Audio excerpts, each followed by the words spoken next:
Pick up, ani Samcon na? Pick up. Samcon.ใช่120ใช่ไหมคะ Yeah.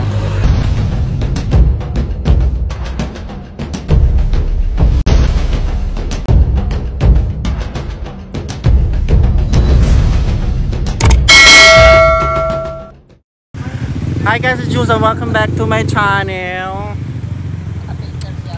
Yan, so guys, nandito ako ngayon kasama ko ang aking pamangkin na si Ina and Bayaw. Yan, ayun sila naghihintay. Andito kami sa mismong, anong tawag nito Bayaw? Hintayan ng bus dito sa papuntang Katakaron kasi galing kami ng how to say ng Big C. Ngayong vlog na to guys, ipapakita ko sa inyo kung ano ang itsura ng local bus dito sa Thailand. Yan, sinasawag nilang Songthaew. So yan, kararating namin kanina ng anong oras Bayaw? Kanina mga around 3:45 ano. So guys, nandito kami ngayon sa mismong bus stop para maghintay ng local bus na tinatawag nilang Songthaew. So yan, malapit ito sa mismong Central Festival Mall. Yan, kasi galing kami kanina ng Big C papunta doon. So malayo at saka nagtitipid ng pamasahe kaya hindi na kami nag-bolt or nag-grab. So ayan, tinuruan ko sila Bayaw at Ina kung paano sumakay ng kung saang lugar pwedeng sumakay ng bus. Yan, local bus sa Phuket. Yan, tinatawag nilang Songthaew. Ipapakita ko sa inyo yung schedule ng schedule time ng oras ng biyahe ng Songthaew, guys. Yan, so guys, ito yung schedule ng blue bus, tinatawag ng blue bus or Songthaew going to what to say Katakaron area. And so 4:05 yung darating yung bus, blue bus guys. Yan, so eto dito kami mismong harap ng Darasamut School. And guys, dito nga pala sa Thailand ang driving nila baliktad sa Pinas, ano ba yun, no? Yan, so yan kita nyo, here in Thailand they are driving on the right side.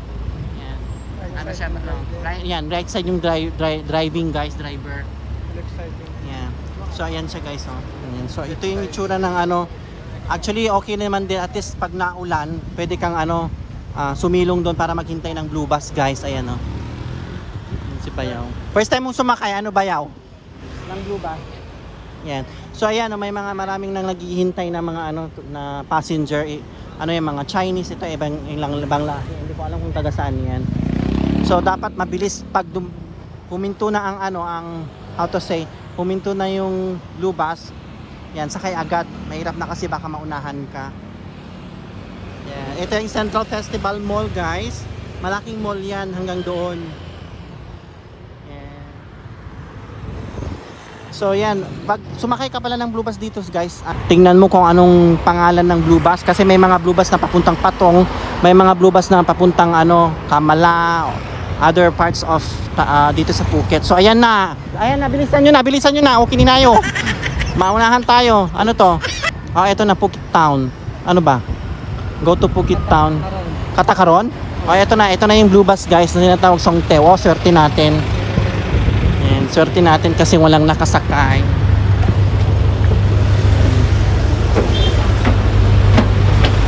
Ayan. Ayan, so ganito yung itsura ng blue bus nila dito guys.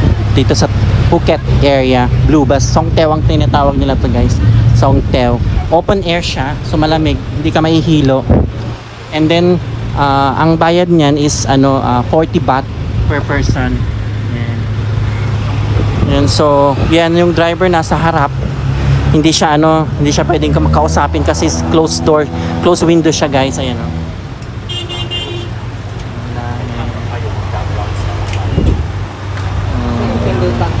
Yan, so ayan, by the way guys, ito may pala to doorbell. Anong tawag niyan? Bell. Ayun, oh. Yan. Ito rin Bayaw, ayun, oh. Yan. Kung bababa ka, you have to kailangan mong pindutin yung na yan. Parang doorbell point, how to say, doorbell yan. So yan, first time nila Bayaw at ni Inang sumakay ng ganitong blue bus guys. Yan na.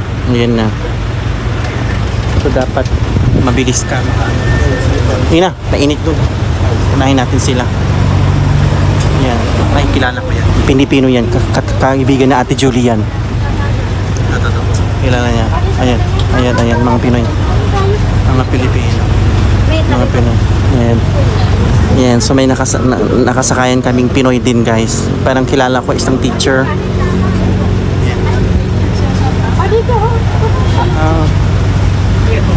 Ayan, ng mga Pinoy na nakasakayan namin.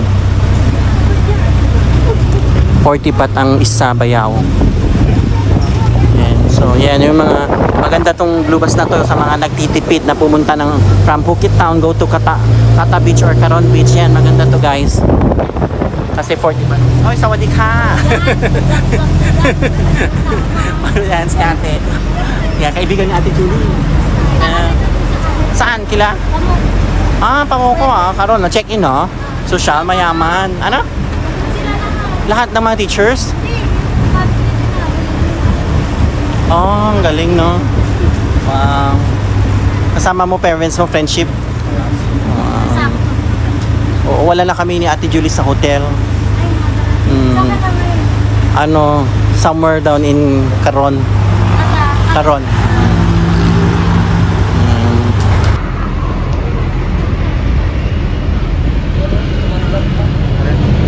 Ayan guys, kita nyo may nagsabit na babae.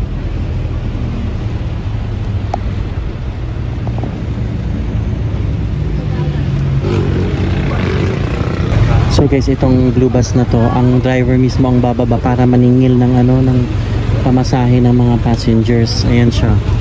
Ayan. Bumababa siya sa malapit-lapit na ng area ng Katakaron.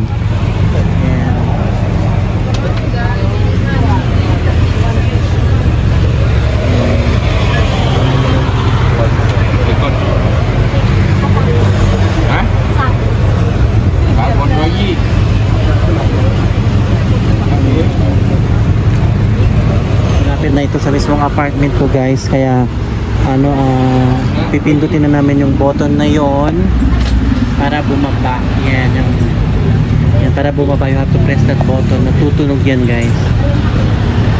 Yan. So blue bus going, this is a blue bus going to Katakaron. Dito magbabayad na si Ina. Yan buong may line. Ito na.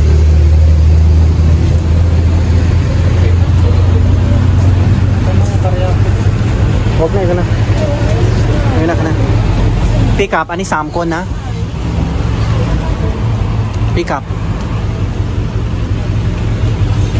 Samkon. Samkon. ใช่120ใช่ไหมคะเนี่ยตั้งต้น380ถูกไหมเนี่ย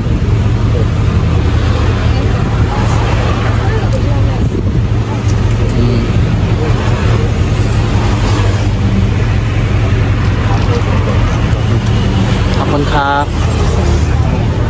yan, so yan, itong Katakaron guys, ang daming mga madadaan ng mga tourist spot yan guys dito sa mismong bus na to, like mga Big Buddha, Big Buddha, Wat Chalong Temple, yeah, may mga ibang establishment like Lotus, madadaanan mo rin yung Chalong Circle at saka yung Chalong Hospital guys. So imagine mo from Phuket Town going to Katakaron cost only for 40 baht for one person. Elephant Creek. Yan. So gusto mo na namang bumalik ng Phuket Town. Yan. So mag-abang ka, pag nandito ka sa Katakaron area, sa kalsada ka na lang mag-abang o sa mismong bus station sa mismong Kata Beach area. Yan. So pag bababa ka, yan, pindutin mo lang yung button na yun. Sana yung button yan. Yan. Yung button na yan guys. Tapos yan, automatic hihinto yung driver. So yan, malapit-lapit na kaming bumaba.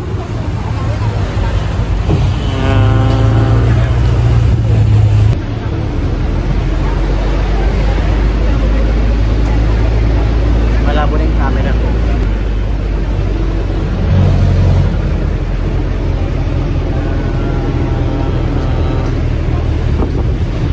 Malapit na kayo, pindutin mo na.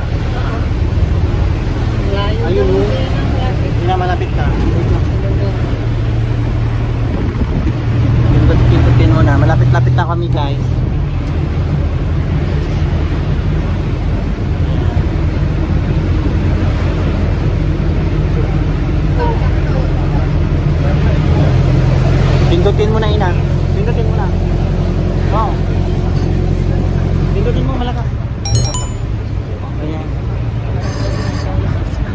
Narinig na niya. Dito na kami ha. Nice to see you again. Hapon ka. Magbabay ka na sa vlog ko. Nagpasan tayo ina. Yan, so yan guys, nakarating na kami. Yan yung blue bus. So nakarating na kami sa mismong harap ng apartment namin guys. So yan. Sobrang init Yeah, so I have to end my vlog. Nandito na kami mismo sa Kata Beach area. Kata Beach Road pala. Yan, hindi ito yung Kata Beach guys. Hindi ito yung road na malapit sa mismong Kata Beach. Na mismong highway lang to ng Kata area guys. Yan. So I have to end my vlog. Bye.